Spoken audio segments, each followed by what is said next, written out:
இதுக்கு கோயிலுக்கு போக முன்னாலேயே மாயவனோட தரிசனம் கிடைச்சிட்டு பாருங்க. கருட பகவான் வந்து அப்படியே வந்து கொண்டிருக்கிறார் எங்களுக்கு பக்கத்தாலேயே வானத்திலேயே வட்டமிட்டு கொண்டிருக்கிறார். அதே பார்க்குறதுக்கு சந்தோஷமா இருந்த அம்மா சொன்னேன் பார்த்தீங்களா, நீங்க பயந்து பயந்து வந்ததாலும் மாயவனே எங்களோட வந்து கூட வாராருன்னு சொல்லிக்கொண்டு அப்படியே எங்களுடைய பயணம் வந்து சந்தோஷமான முறையில் போய் கொண்டிருக்கு. சரியா, இப்போ பார்க்குற இடம் பார்த்தீங்கன்னு சொன்னால் வள்ளிபுரம் கோவிலுக்கிட்ட வந்துட்டு திருவிழா பார்த்தீங்கன்னு சொன்னால் தேர் திருவிழா பார்த்தீங்கன்னு சொன்னால் திங்கட்கிழமை வந்து இடம்பெற இருக்குது. அடுத்த நாள் கடற்கரை தீர்த்தம் இடம்பெறும்.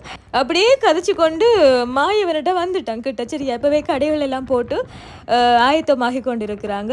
இன்றைக்கு தான் பார்த்தீங்கன்னு சொன்னால் நான் இது நாள் வரையிலையும் பார்த்தீங்கன்னு சொன்னால் இன்றைக்கு தான் மாயவனோட திருவிழாவில் இரவு திருவிழாவுக்கு வந்து வந்திருக்கிறேன்.